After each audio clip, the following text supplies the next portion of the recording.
Assalamualaikum warahmatullahi wabarakatuh. Kami dari kelompok 3 ingin menyampaikan materi tentang lingkungan hidup alami. Sebelumnya, izinkan kami untuk memperkenalkan diri terlebih dahulu. Nama saya Bintang Mulia Husna dengan NPM 201446000352. Perkenalkan, nama saya Randy Alfian Susanto. Nama saya Anisha Al-Husna, nomor induk mahasiswa 201446000325. Perkenalkan, nama saya Dina Salsabila dengan NPM 201446000280. Yang pertama adalah pengertian. Lingkungan hidup alami adalah proses alam yang di dalamnya terdapat sekumpulan komponen biotik dan komponen abiotik yang menjadi suatu komunitas guna menciptakan kehidupan yang nyaman, damai, dan tentram. Komponen biotik adalah segala benda hidup yang terdapat di lingkungan. Sedangkan komponen abiotik adalah segala sesuatu yang ada di lingkungan yang bukan makhluk hidup. Lingkungan hidup alami dapat dikatakan lingkungan yang bersifat alami, di mana terdapat keseimbangan antara kehidupan manusia dan segala sesuatu yang ada di lingkungan tersebut, terutama mencakup flora dan fauna serta topografi yang serasi dengan lingkungan di mana manusia hidup.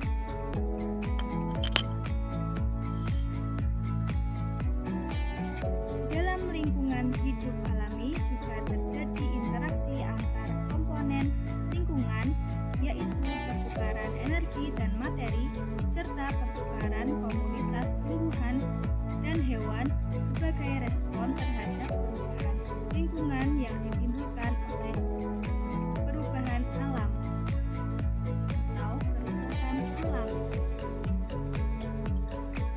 Alami yang pertama, sungai. Sungai adalah aliran air yang besar dan memanjang dari sumber air yang biasa kita sebut hulu, memanjang ke muara yang biasa kita sebut hilir.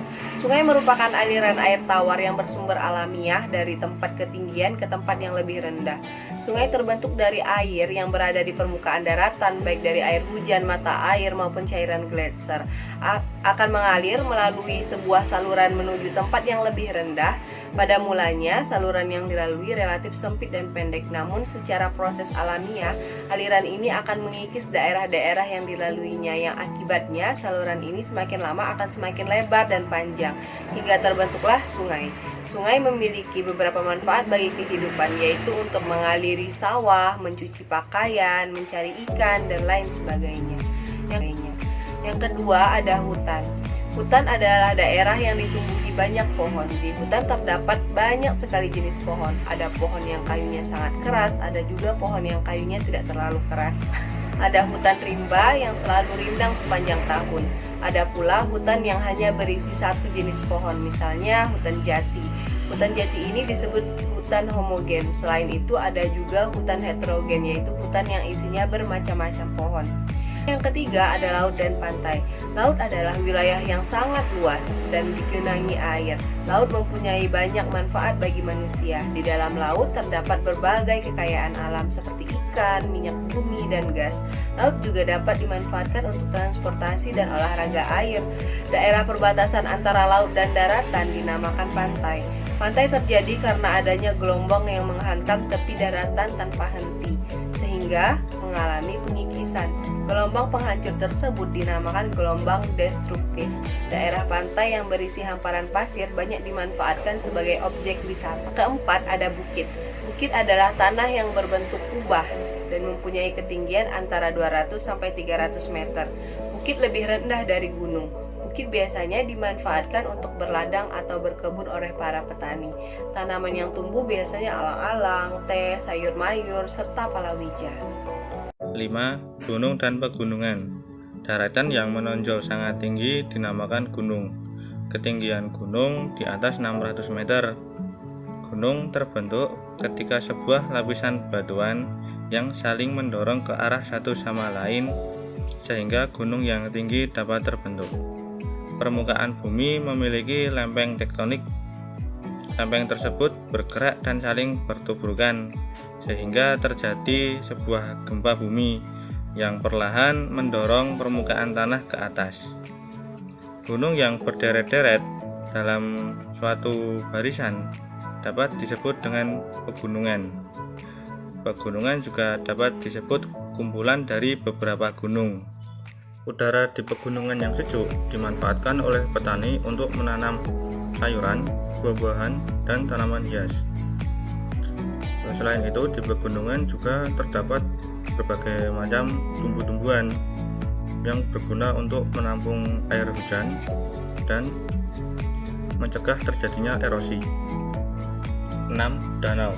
Danau adalah perairan di tengah daratan yang digunakan sebagai sumber air. Danau dapat dimanfaatkan sebagai pembangkit listrik maupun pengairan sawah. 7. Lembah. Lembah adalah bentang alam yang dikelilingi oleh pegunungan atau perbukitan. Lembah terbentuk karena peristiwa pergerakan lempeng tektonik yang disebut konvergen. 8. Samudra. Samudra adalah bentang lautan yang sangat luas. Indonesia merupakan negara yang diapit oleh dua samudra, yaitu Samudra Pasifik dan Samudra Hindia. 6. Danau. Danau adalah perairan di tengah daratan yang digunakan sebagai sumber air. Danau dapat dimanfaatkan sebagai pembangkit listrik maupun pengairan sawah. 7. Lembah. Lembah adalah bentang alam yang dikelilingi oleh pegunungan atau perbukitan. Lembah terbentuk karena peristiwa pergerakan lempeng tektonik yang disebut konvergen. 8. Samudra. Samudra adalah bentang lautan yang sangat luas. Indonesia merupakan negara yang diapit oleh dua samudra, yaitu Samudra Pasifik dan Samudra Hindia. C. Penyebab terbentuknya lingkungan secara alami. Berikut penyebab terbentuknya lingkungan secara alami. 1. Terbentuk dari proses alamiah yang terdiri atas berbagai macam sumber alami. Sumber alami tersebut termasuk ekosistem dan berbagai komponen fisik seperti unsur biologi. 2. Terbentuk secara dinamis dan tidak ada sama sekali campur tangan manusia, sehingga lingkungan alami mempunyai tingkat heterogenitas makhluk hidup yang tinggi. Yang terakhir, pemanfaatan lingkungan hidup alami. Pemanfaatan lingkungan hidup alami diantaranya yaitu yang pertama, sebagai tempat hidup. Lingkungan menjadi tempat bagi makhluk hidup, baik hewan, manusia, ataupun tumbuhan untuk berpijak.